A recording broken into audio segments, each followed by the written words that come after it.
Okay, today I'm going to be showing my 4-piece striker PvE build. Now it's going to double as an evaluation of the striker set as well, but it's mainly geared towards creating a PvE build that can excel through the hardest content in the game, no problem. The premise is damage to elites, enemy armor damage, and stacking striker on top of using a shotgun with the right gun talents. So that's why it's all, synergizing well, and you can shred through the toughest enemies in the game in a fraction of a second. I've never encountered something that was more efficient, but I'll get to that in a second. It's utilizing 4-piece striker, like I said, and 2-piece sentry. Now, the 2-piece sentry is variable. You can switch that out for something like vigorous or specialized or savage gloves. But I chose to run this specifically because the 2-piece sentry bonus now is 30% accuracy, which pairs very nicely with a shotgun. So I'm going to talk about all my gear, all the mods, etc., my weapons, my skills, my talents, and then I'm going to kick it over to some challenge mode underground solo so you can see how fast it clears NPCs, the survivability, etc., and the playstyle required to get the most out of this build. Starting off with, we have a striker chest piece. Now, this chest piece is a high stamina roll. It has high armor and damage to elites. Those are the essential stats on this particular chest piece. You want damage to elites, armor, those are essential, and then you have a high stamina roll. This could be firearms as well, but I'm going for a hybrid aspect with high toughness, so that's why I've opted to have as high a stamina roll as I possibly could get. This is a typical chest piece. The minor attribute might be best served as ammo capacity or something along those lines, but kill XP doesn't hurt at all. And it does have a legacy attribute because it was from pre 1.4, it was actually from 1.3, so sticky bomb damage doesn't help my build at all, and most chest pieces won't have that from here on out. But if you do have one, it's important that that match up with some skill that you're going to be using during your PvE farming. Moving on to my mask, I have major attribute of damage to elites, high stamina roll, and minor attribute of enemy armor damage. That's essentially a net increase of 18% damage while I am fighting NPCs on the hardest difficulties. Has a very high stamina roll, again, to make me fairly tanky. I can face trade, and the minor and major attributes allow me to get significantly increased yield while using all my different bonuses and a shotgun that has the right talents. So that's the mask that I have. Moving on to my striker's knee pads, it's important to roll armor. You can roll something like damage to elites if you'd like to, but I roll armor because of such a high chunk that comes with the knee pads in general, and it's important to do that if you want to have any sort of sustainability in the Dark Zone, even though I would not encourage anyone to use this in PvP. This is not a PvP build. This is specifically for PvE content only. However, it can shred NPCs in the Dark Zone if you are going to be specifically farming and farming only. Now, moving on to the minor attributes, you want 11% enemy armor damage. That's fantastic. That will just make the build that much stronger against the hardest enemies in the game. So it's fantastic to have that wherever possible. Moving on to the backpack, we have a striker's backpack with electronics. That's to help me activate all the gun talents that are on my MedVed, but I'll talk more to that in a second. A major attribute of 848 armor, which is, again, essential for mitigating weapon damage while you're face tanking a lot of the LMB, which are very common in underground situations, and anytime you're going to be fighting from long range against NPCs that are going to be, landing more shots than you can land, especially while you're closing that gap while using a shotgun. For minor attributes, it's not very important, but try and pick something that's relevant to whatever you feel comfortable with, I would say. Moving on to my 2 pieces of sentry. I have, for major attributes, shotgun damage, critical hit chance, and damage to elites. It's important to take damage to elites over critical hit damage because it is more effective. The 9% flat to NPCs is what you're going to be going for, and it's going to increase the build's yield much more than the 13 or 15% critical hit damage would in general. This is a firearm set of gloves, and it's very important for getting my requirements of firearms to unlock all my gun talents, and it's also important because it scales very well, at least up to this point. Most of your points are going to be in stamina or electronics right now because of the hybrid nature, but it's important to have a little bit of firearms so that you can get your shotgun damage, base damage up before it then scales with all your different percentage bonuses.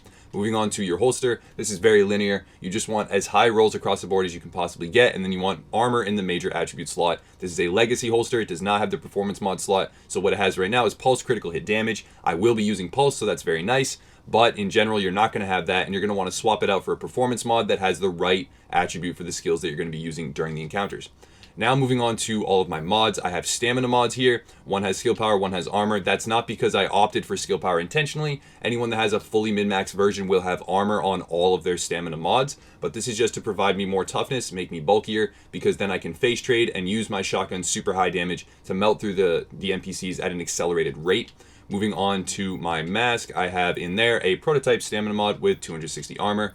Then I have another stamina mod with almost 260 armor and pulse critical hit chance in the performance mod slot. That's important because I will be personally using pulse during the entire encounter. And then I have one electronics mod with 245 armor. This is just because I needed a few points of electronics to unlock all my gun talents. I've done that now. If I had a little bit of a higher roll in some different categories, then I would be able to unlock it without needing this, but at the same time, it's not really a big deal if you do need it. The important thing is to have armor on it. And then the performance mod slots, I have 2% pulse critical hit damage and 5.5% first aid self-heal. That's very, very valuable from a solo play perspective if you're trying to complete the hardest PvE content in the game.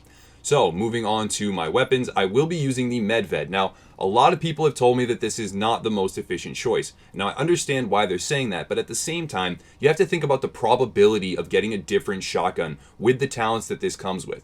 Now, what it rolls with intrinsically is Unforgiving, Ferocious, and Destructive. Now, Ferocious and Destructive are the main component here because coupled together, they give you about 25% damage to most of the enemy elites' health bar, which is going to be very, very effective while killing something like an LMG user or a shield user, or just in general, any elite enemy of rank 33. These are very, very valuable, and the MedVed comes with them built right in. Now, you can get the MedVed from Clear Sky Incursion on challenge mode from World Tier 4, or you can get it, from a lower tier, but it'll be a lower gear score. I would recommend farming Clear Sky Incursion on heroic mode. I'm sorry, I said challenge mode. In World Tier 4 to get the MedVed at 229. That's just my personal recommendation. If you want to go to a lower World Tier and get a lower version, that's totally fine as well. You can also get it, I believe, from Clear Sky on lower difficulties at World Tier 4, but it might be a decreased probability. But anyway, to sum it up, the MedVed rolls with Ferocious, Destructive, and Unforgiving, which I have re-rolled to Competent, and I would urge everyone else to do the same, or Responsive, either or. And you can get it from Clear Sky on the hardest World Tier, that's World Tier 4. Now, the reason I'm using this over something like a Super 90 or an M870 is because, again, the probability that it rolls, it's more accessible. All you need to do is get this gun. You don't need to get a shotgun and then also get lucky enough to roll all the talents that you want on the same gun. And it's actually quite effective. I find the base damage to be very good. I find the RPM to be competitive, and overall I like it a great deal. It has competitive mag size when modded properly, even though it only has 2 mod slots. One of those is the magazine and the other is the optic, and both of those are very important for essentially creating a shotgun that's good for PvE. So both of those have been utilized. I have critical hit chance, magazine size, rate of fire. That's the perfect combination for this. And then I have critical hit chance, optimal range, and accuracy. Again, the perfect combination for this shotgun for PvE. Moving on to my abilities, I am running Booster Shot, even though I do not have Vigorous, so I cannot overheal myself. However, I can let myself get lower into the final health segment and then pop my heal, go back to full health, and that will allow me to then have mitigation, have bonus damage, and trade with NPCs a lot easier.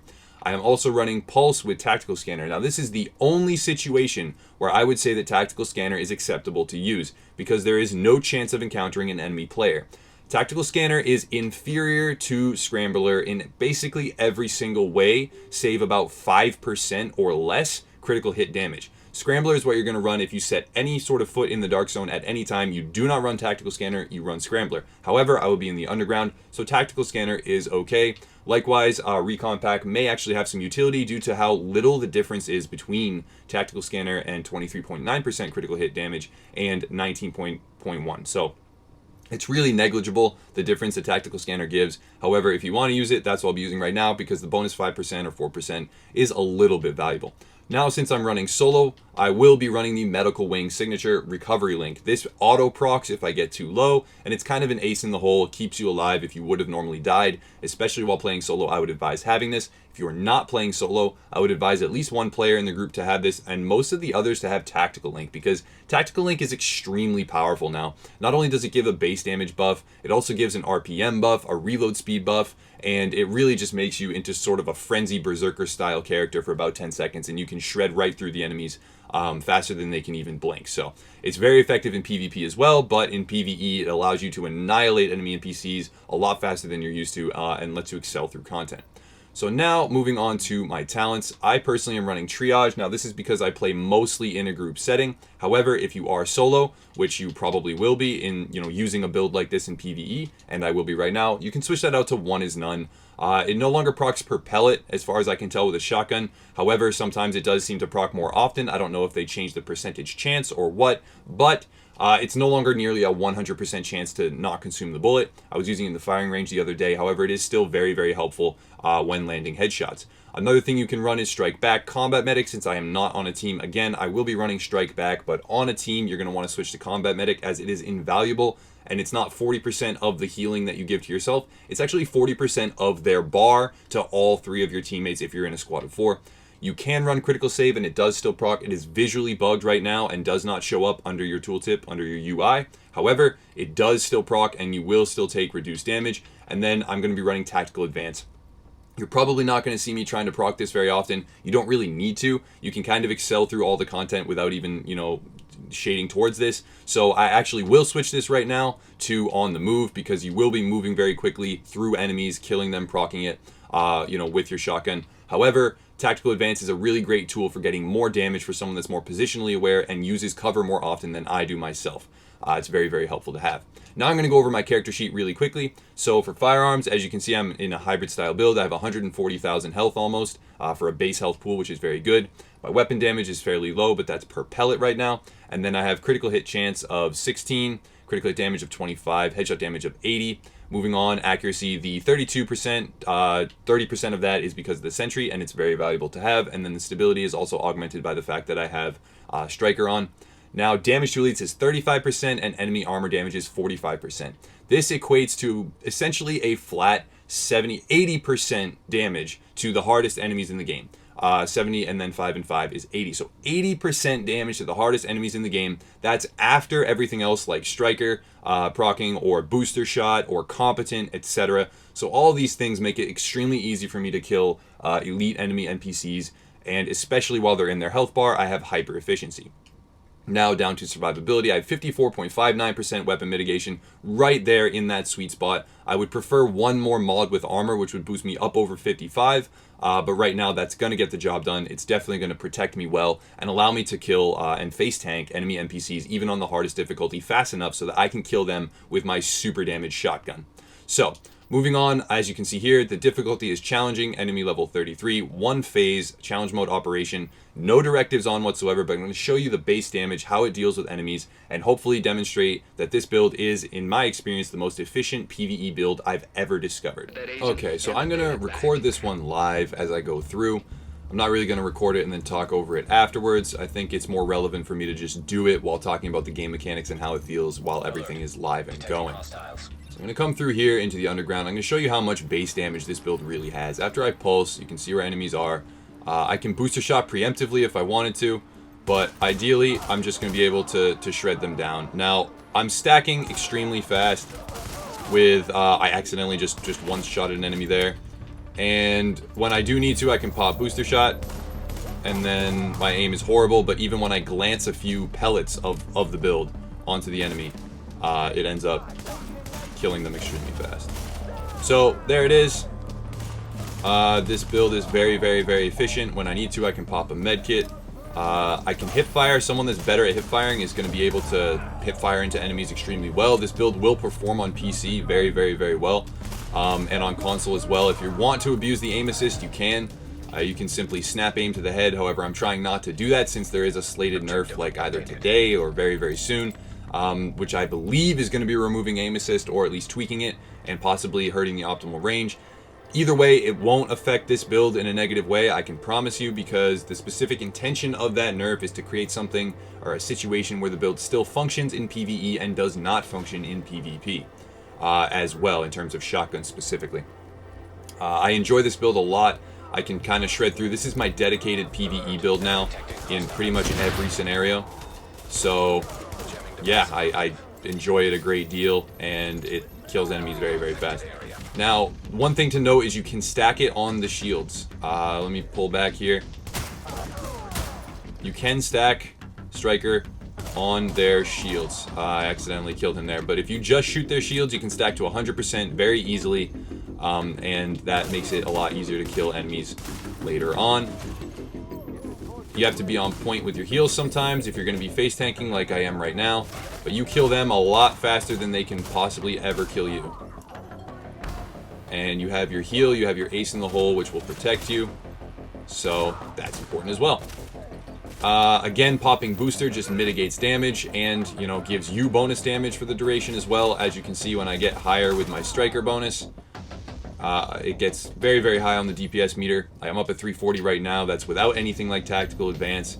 There's a lot of different factors that go into making this probably the most efficient build I've ever seen for PvE. It's extremely powerful. Yeah, I don't really know what else to talk about. I mean, achieving 80% bonus damage to elites before even proccing 100% potential bonus damage from Striker.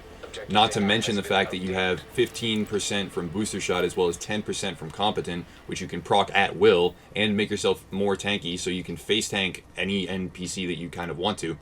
You can out-trade any NPC in the game. I don't really have footage of every single NPC that I'll be face trading with. This is kind of cleaners right now, but as you can see, while I progress, the build maintains its functionality very, very well. It's kind of a jack of all trades build, if you will, because you can switch over to Overdose and you'll have extremely high first aid self-heal. Maybe you'll sacrifice 15% damage from Booster Shot, and maybe you'll sacrifice a little bit of mitigation, but that's something you can opt for. And since you have 100,000 skill power and the hybrid nature of the entire setup, means that you'll be able to heal for huge amounts very frequently and replenish your entire overheal. There's a lot of versatility, like a tremendous amount of versatility, and there's just unparalleled amounts of damage. You can use this with a different shotgun, like I said. It's just a matter of accessibility. I would recommend people go for the MedVed. It's a lot more convenient and easier to find than it is to find like a perfectly rolled M870 or something else with the right talents that you want. It's more likely that you'll actually get the MedVed. I've gotten many of them before. A lot of people were asking me on stream, you know, where I got the gun, etc. You get it from Clear Sky Incursion. It's very easy to find. It has a fairly high drop rate. And as you can see there, I was stacking up my striker bonus on these guys, and I'm up to, you know, about 75%, I think. And then when popping my heal, let me see if I can get it to 100 and show you exactly how high it gets. And this is all, keep in mind, this is all pre 80% bonus damage to armor and elites. But as you can see there, I'm at 384, and that's not counting the fact that I have conditional damage that isn't reflected on the meter. And this is not kind of, you know, artificially inflated DPS. This is actually, if anything, too low on the meter. It's not reflecting accurately what I can do, because there's a lot of sources for damage that aren't even, you know, gonna show up. If you roll something else like responsive, it's going to be active all the time, so that's a very, very good thing to do. But I like competent just because I know that I have that burst damage at my fingertips, and also makes my booster shot that much more valuable. When I pop booster shot, I actually know that I'm getting not only the mitigation and the bonus damage, but I'm also proccing competent, so I can, you know, intentionally wait and bait NPCs into face trading with me if I know I can land headshots, etc. And it's a really fun, you know, style of gameplay. It's really safe as well, considering how much, you know, stamina and armor that you have. It's an extremely safe build. You can opt for something other than Pulse too. I mean, for, you know, positional awareness, I always run Pulse. However, you know, from a solo play, you know, standpoint. But however, if you want to roll something like a support station, that can help you a great deal as well. You can roll something like Smart Cover. That will help as well with weapon stability and with, you know, all damage resilience and mitigation, and allow you to face tank and let them flank up on top of you, and then just trade with them from cover. That works, you know, very, very efficiently. But I always like to run Pulse because I can see where they're coming from at all times. I can stack up Striker. I can proc weak points with one shot. I can take the enemy fumigators, like they are right here, and I can kill them, their weak point, with one shot. Once I've procced all my bonuses correctly, I can actually kill enemy LMGers in about 3 shots if I actually land, you know, shots to the head. I can kill pretty much every other enemy with about 2 shots if I actually land all the pellets, like I've been trying to do here. Once you've proc bonuses right, again. Very efficient, very fun. This is my response to a lot of people that were asking me for PvE scenarios and PvE builds that actually help players progress through the harder content in the game. This is my response to that. I find it to be a lot of fun, and I find it to be extremely efficient. Every time you proc your bonus, you get even stronger. You can shred right through their shield. And when you do land a shot, that didn't fully kill him right there, but in the end it will once you fully procced 100% and you have booster shot up. I don't really know what else to say about the build other than that it's extremely, extremely powerful. You can kill pretty much everything you encounter faster than it can kill you, and someone that has better aim than I do. Again, I say this every build that I make, but my aim is not that good. So someone who watches this video is going to say, oh, I could do better. You probably can. Most people watching can do better. And a build like this in the right hands is going to allow someone, you know, efficient to fully clear the hardest content in the game in a 4-player group, no problems at all, and carry people right through. So if you want to gear a friend out, just roll this build and take them through 2-man, and you can just, this is the hardest underground mode in the game. And everyone knows that I have bad aim. Everyone knows that I struggle sometimes to have the best tactics. However, this build allows me to just face roll everything with no problems whatsoever, and it's extremely powerful. So if you like the build, please check out the links below. That's the end of the mission. I could go grab the rest and force you through it and make you watch the loading screen, but that's definitely not what I want to do. Thank you for watching. If you want to support, again, check out the links below. We got a lot of good stuff going on at Upper Echelon with community events, etc. So appreciate the support and the viewership. And as always, guys, have a nice day.